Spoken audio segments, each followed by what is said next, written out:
Alright, hello everyone. I know I haven't made a video in a little bit, but everyone seemed to be doing so good with the videos I already had until at least my school board decided that we were not going to be using Google Drive anymore.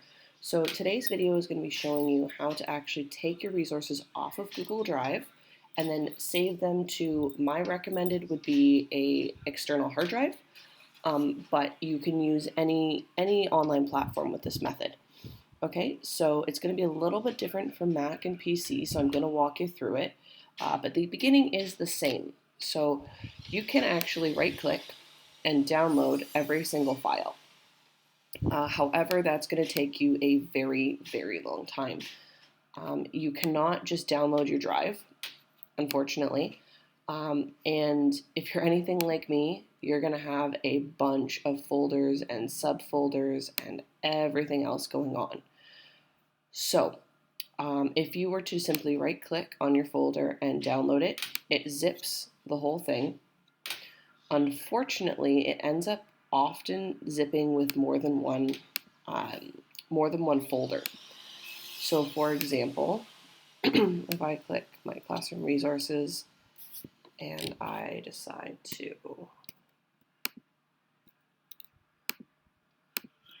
there we go. Classroom resources is probably my biggest one. So if I decide to download that, often it's in 2 gigabyte increments, which means that if you have more than 2 gigabytes worth of stuff, it will actually end up creating multiple zip files, which it's still thinking about, it's still processing and considering doing. But what ends up happening is when you open it up, everything is mixed up. So I am going to show you what that looks like once it's zipped. But don't forget your actual main drive here to click and drag to select multiple files, and then right click and download. Okay, so when it zips it, that basically means that it is compressing it in such a way that it makes it easier to download and re-upload. So that already finished there. So this is it just zipping from Google Drive, and then you've got to actually get it here. So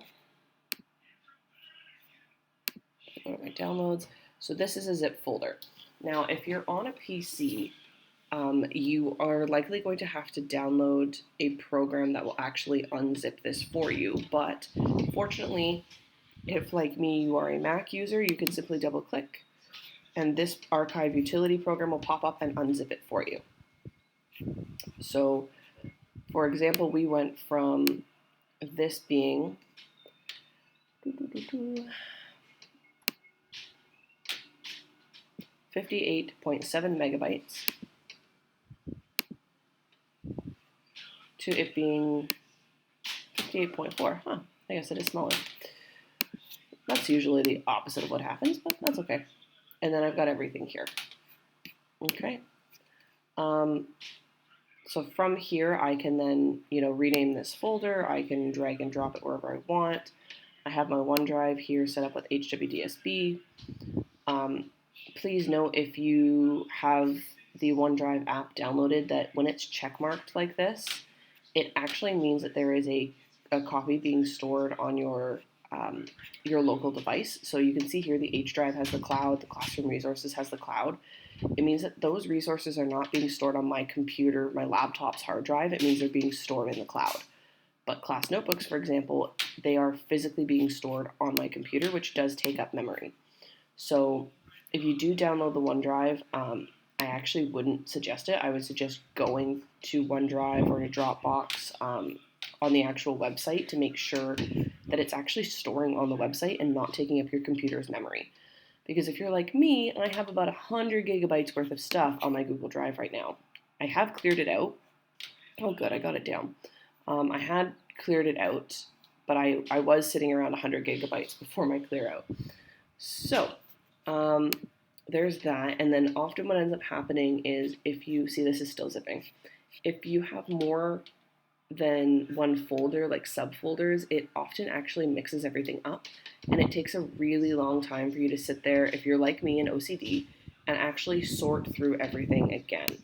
Um, so like even just having all of these folders and subfolders and everything else, like it was absolutely chaotic for me to go through and sort through. So what I suggest you do is I suggest you basically pick one folder at a time. I would say for me, I would probably do it just um, based on my subject, because at least if I end up with like 5 folders called Art Grade 1, I can slowly combine them later, but I know there isn't much in that folder, so it's not too bad. So I would actually download each separate subject folder, and then I would go from there. And then once you're there, you can go to, OneDrive, or you can go wherever you want, and you can actually upload it.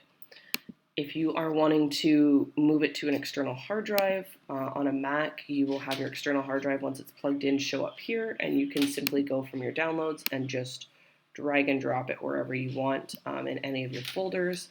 Like, for example, if I wanted to move this to my documents folder, now it's on my documents folder. The only thing, like, now it's saved on my actual hard drive. But if I had my external hard drive plugged in, I could actually save it there. And then, honestly, the way things are going with everything moving around, that might be your better bet. Because then that way you always have a copy. Now, some people were saying what they were doing is they were kind of like right-clicking and they were sharing it to their personal account. Okay, so you can see here, there's me, I've shared it with one other person, and I can turn around and actually share it to my personal Gmail account. However, when you share it with someone, you don't actually transfer ownership.